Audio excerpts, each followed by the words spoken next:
Well, the city sewer lines finally went in. Tried to wait until the last minute to get that done. But here's the aftermath. Here's what they're doing. Tore up all my tree roots, tore up my lawn. Dirt everywhere.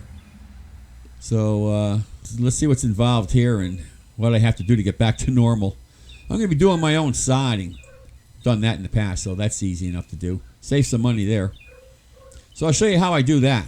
But in the meantime, let's see what happens here. Well, hope you enjoy.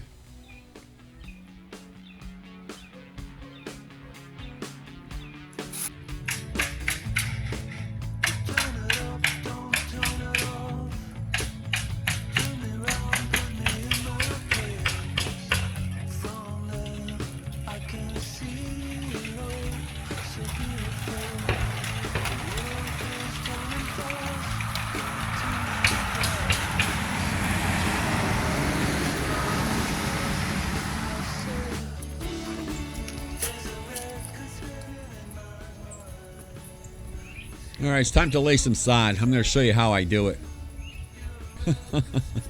Right now, I'm just clipping some roots that are sticking out of the ground there. I want the ground to be nice and flat, so when I lay my sod down, I don't have any bumps in it.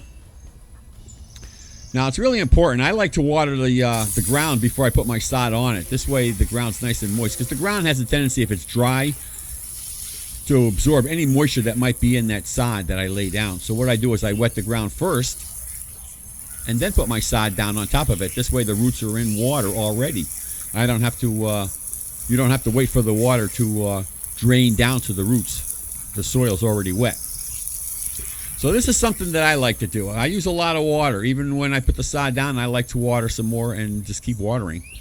It's very important because the grass is under stress. It's been chopped up and transported here, and I'm laying it back down again. So I want to put a lot of water down to make the grass happy. Now, there's a pallet right there.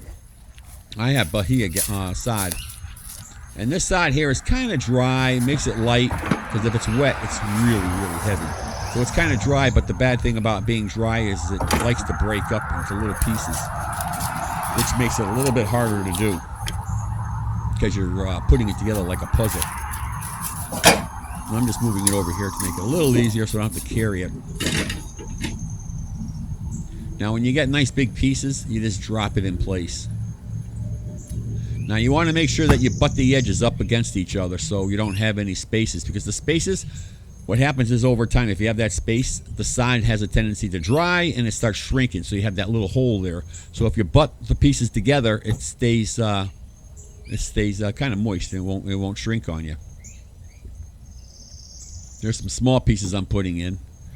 And I like to step on it too, because it takes the roots and it pushes it into the soil. You get good contact there. Always use your legs too when you bend. Don't use your back. Here's some small pieces I'm putting in. You're going to get a lot of those small pieces because the sod always has a tendency to break up, and you don't want to throw it out because it still grows. So you use it to fill in little spaces here and there. Now I'm moving into position there. I'm stepping on it because I want a good bond between the roots and the soil. The wet soil that I put down. And you want to stagger your joints too. You don't want to have all your joints the same. You want to stagger everything if you can. There's a small piece there.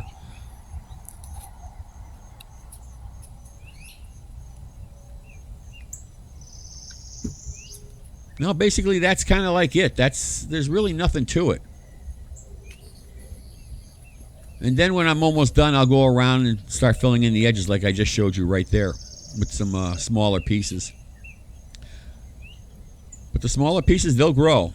So, and I'm not going to bore you with the whole yard that I have to do. I got a lot of sod to lay down. I got 4 pallets. I probably should have gotten 5. But I have 4, and I'm only going to do a couple hours, 2 or 3 hours, 4 hours a day, because right now it's like 80-something degrees out, and the humidity is like 80-something%. So it's pretty muggy. So right now it's like 6:30, 7 o'clock in the morning. It's nice and cool, but still warm out.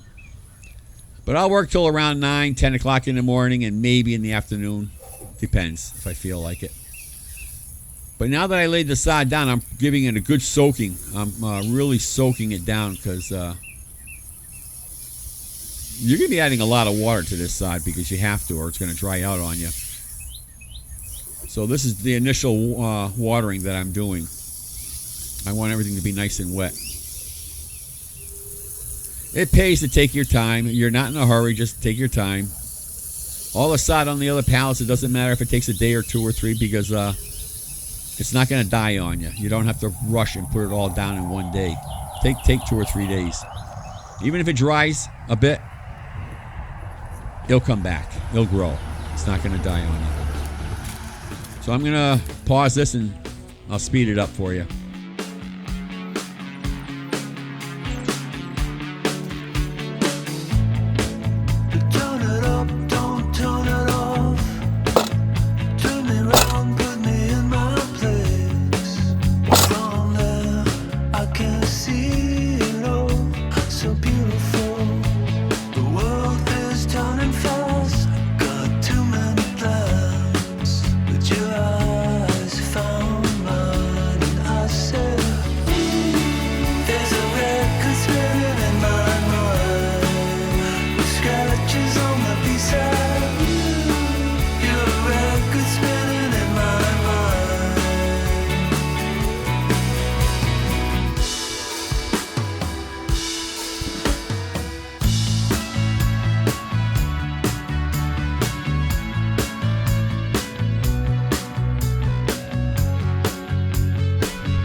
Well, that's it. It's finally done.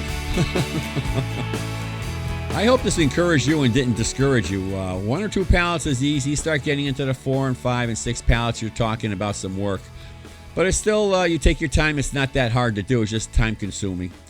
What I did, I had 4 pallets here. That's like 1,600 square feet. And all the broken pieces that I had, I used as plugs throughout the yard too. It helps fill in any of the bare spots.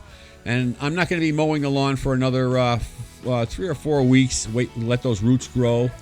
But other than that, that's basically it. Just a lot of watering now because that's what it takes. You have to let those roots grow. So have fun.